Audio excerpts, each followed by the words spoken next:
السلام علیکم۔ آج کی میری کہانی کا عنوان ہے ماں کی ناراضگی۔ آئیے چلتے ہیں ایک ایسی کہانی کی طرف جس میں ایک لڑکا اور اس کی ماں ہے۔ علی ایک نوجوان لڑکا موبائل ہاتھ میں لیے بیڈ پر بیٹھا ہوا تھا۔ اس کی ماں کچن میں کھانا بنا رہی تھی اور بار بار علی کو آواز دے رہی تھی کہ بیٹا علی آ کر کھانا کھا لو، ٹھنڈا ہو جائے گا۔ لیکن علی نے کانوں میں ایئر فون لگائے ہوئے تھے اور موبائل پر اتنا مصروف تھا کہ اس نے ماں کی آواز کو نظر انداز کر دیا۔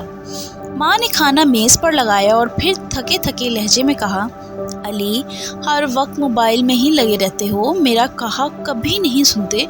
تمہاری پڑھائی کا کیا ہوگا؟ تمہارے مستقبل کا کیا ہوگا؟ علی نے جھنجھلا کر کہا، امی پلیز ہر وقت لیکچر مت دیا کریں، میں جانتا ہوں مجھے کیا کرنا ہے۔ یہ سن کر ماں کی آنکھوں میں آنسو آ گئے۔ وہ خاموشی سے کچن کی طرف چلی گئی۔ علی رات گئے دوستوں کے ساتھ گھومنے نکلا ہوا تھا کہ ماں دروازے پر بیٹھے بیٹے کے انتظار میں جاگتی رہی۔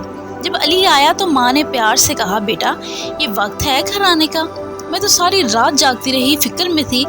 علی نے لاپرواہی سے کہا، امی آپ ہر چھوٹی بات پر اتنی فکر کیوں کرتی ہیں؟ میں بڑا ہو گیا ہوں۔ ماں کے دل پر تیر سا لگا۔ اس نے آہستہ سے کہا، شاید تمہارے لیے میں بوجھ بن گئی ہوں۔ اگلے دن ماں نے علی سے بات کرنا کم کر دی۔ وہ خاموش اور ٹوٹی ہوئی سی لگ رہی تھی کہ کھانا بھی بغیر پیار کے سامنے رکھ دے۔ علی کو شروع میں سکون لگا، لیکن آہستہ آہستہ اسے ماں کی خاموشی تڑپانے لگی۔ ایک دن علی دوستوں کے ساتھ کھیلتے ہوئے گر پڑا اور اس کا بازو زخمی ہو گیا۔ وہ گھر آیا تو درد سے کراہ رہا تھا، لیکن حیرت کی بات یہ تھی کہ ماں بھاگتی ہوئی نہیں آئی تھی جیسے پہلے آتی تھی۔ اس نے بس ٹھنڈے لہجے میں کہا، پہلے بھی کہا تھا کہ راتوں کو جاگنا اور لاپرواہی کرنا تمہیں نقصان پہنچائے گی۔ یہ سن کر علی کے دل میں آگ سی لگی۔ اسے احساس ہوا کہ ماں کی محبت اور پرواہ کتنی قیمتی ہے۔ رات کو علی ماں کے کمرے میں گیا۔ ماں نماز پڑھ کر دعا مانگ رہی تھی اور آنسو بہا رہی تھی۔ علی نے گھٹنے ٹیک کر کہا، امی مجھے معاف کر دیں، میں بہت خود غرض تھا، میں نے کبھی آپ کی قربانیوں کی قدر نہیں کی، پلیز ناراض مت ہو۔ ماں نے بیٹے کو سینے سے لگا لیا اور کہا، بیٹا ماں کبھی ناراض نہیں رہتی، بس دل ٹوٹ جاتا ہے، اللہ کرے تم ہمیشہ کامیاب رہو۔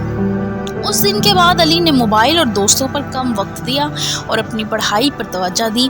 وہ ہمیشہ ماں کے قدموں میں بیٹھ کر دعائیں لیتا۔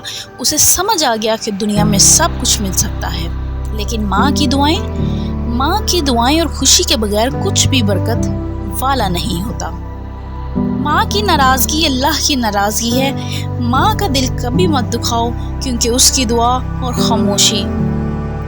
دعا اور خوشی ہی زندگی کی اصل کامیابی ہے۔